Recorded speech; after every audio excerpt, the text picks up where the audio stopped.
Hi Florrie. Hi Neil, how are you? I'm great, lovely to see you and have you on here with me. So we're going to do the first of our 3 red carpet looks that we've put together, and the first one is Serpent Vampire Killer. Yes.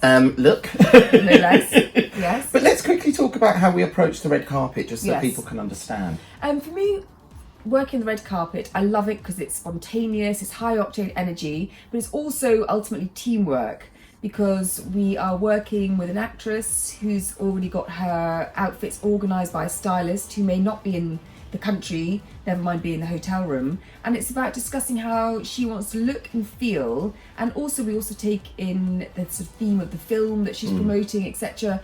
And then it is working with the hairdresser and deciding how we can both do something creative, make the woman feel beautiful. We have to work within like a hotel room or somebody's house with sort of lighting and things like that. So all those things have to be taken into consideration, don't they? I mean, there's moving furniture sometimes. Yeah, and yeah. pinning back curtains and carrying lights around these days as well. Yeah, yeah. And then there's also the thing where we'll take pictures in different lights and things like that, isn't it? Just to check, because obviously once the actress goes out onto the red carpet, they're out of our hands and we can't change anything. Yeah, that's a scary thing, because you can do the makeup in your setup and it looks great in that light.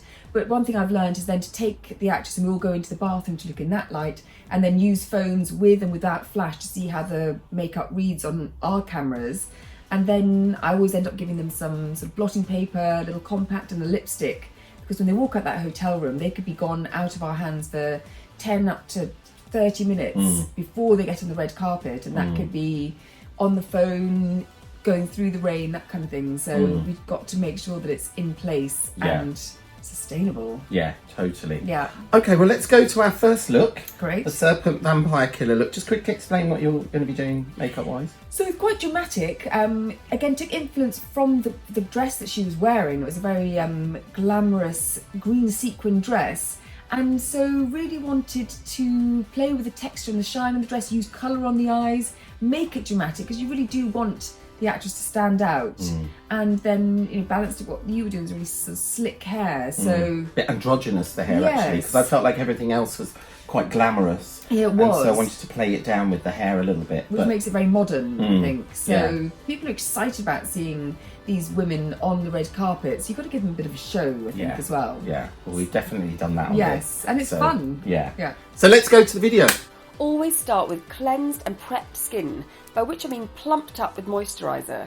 At work I generally choose an effective, non-reactive face cream like Augusta Spader. Creating a smooth base aids makeup application and helps it last longer. Whilst I prep the skin, I feel out the subject's bone structure under my fingers, which helps determine the look. An essential in my kit is Blistex Relief Cream. Whilst not organic, is an instant fix for dry, flaky lips. I generally have at least 3 shades concealer warming up on the back of my hand. I apply accordingly. The lightest shade on the inner corner of the eye, which is usually the darkest shadow and is often overlooked. I like to pinpoint areas and blend in with a stippling brush. As shown here, I'm using 3 shades of NARS Creamy Concealer.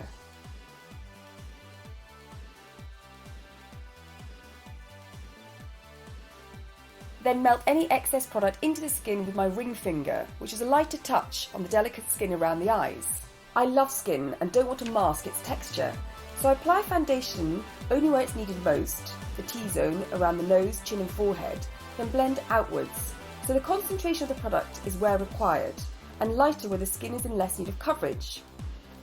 I blend with a large stippling brush with circular movements moving outwards and upwards. I feel this lifts the skin, but is not proven. I then will go back over any areas which may need more coverage. Make sure you also cover the neck and décolletage so that there is no discrepancy in shades, and certainly no tide line around the chin. Your base should be a perfection with discretion and a light touch. Today I've chosen to use Dior Backstage Face and Body for the base, and also use it down the neck and décolletage. Define your brows to enhance the structure of your face. I'm using Hourglass's Arch Brow Sculpting Pencil, which is waxy, makes the hair stay in place and has a built-in mascara wand. Whilst I don't like graphic solid brows, I am starting with soft strokes along the roots on the inner underside of the brow, then smaller strokes imitating eyebrow hair. Tabitha has lovely natural brows, so I'm just filling them in slightly instead of changing the shape, brushing through regularly so the product blends into the natural brow. I like the hairs to be brushed up, neatening any stragglers along the top. I spend longer on the first brow creating the desired shape, and I'm quicker on the second brow.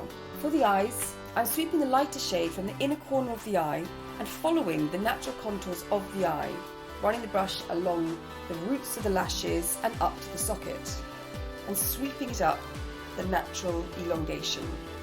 Here I'm using one of my favourite Seraph Beauty Artistic eyeshadow palettes, which I selected the shades myself, and I'm also blending them in with a large artistic shadow brush.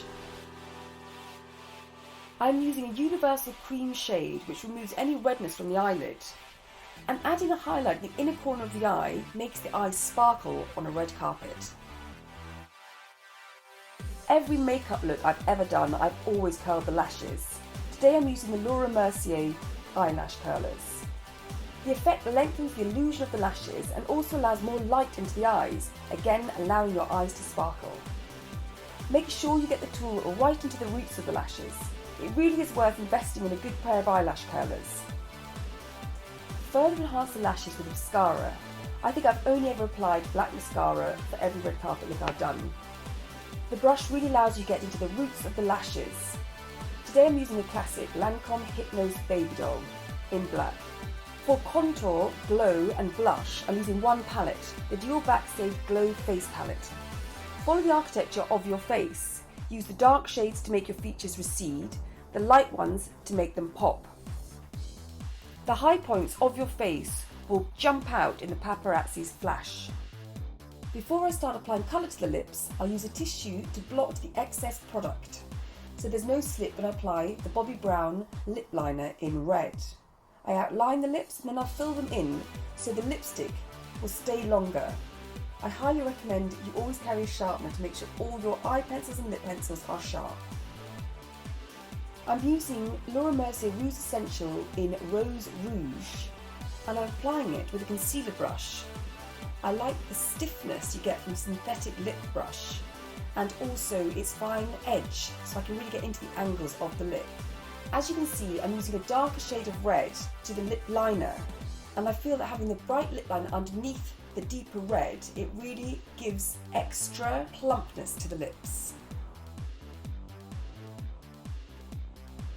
So I'm done for now, so I'm going to hand Tabitha over to Neil so he can start the hair. For this look, which we've called the Serpent Vampire, I've chosen to do Tabitha's hair sleek, modern and androgynous with a side parting, and I've adorned it with a hair accessory.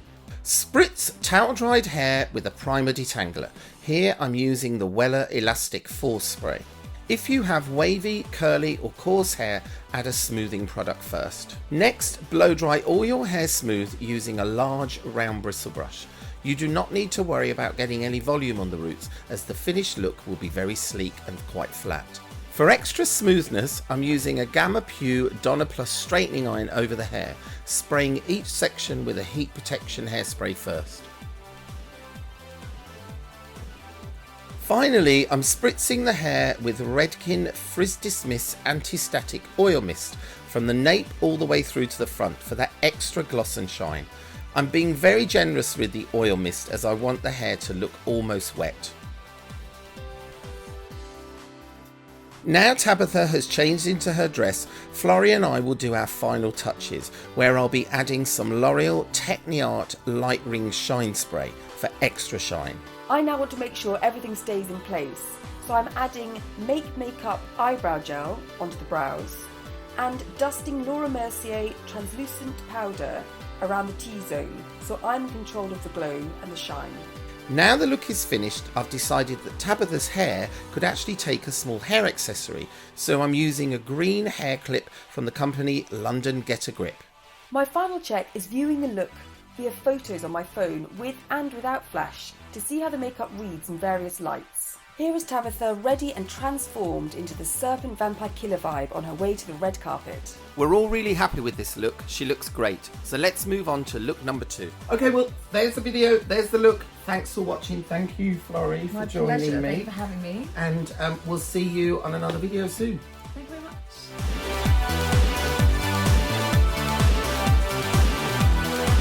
If you like this video and want to see more, then you can subscribe to my YouTube channel, which is here, and you can also follow me on Instagram, Facebook and Twitter.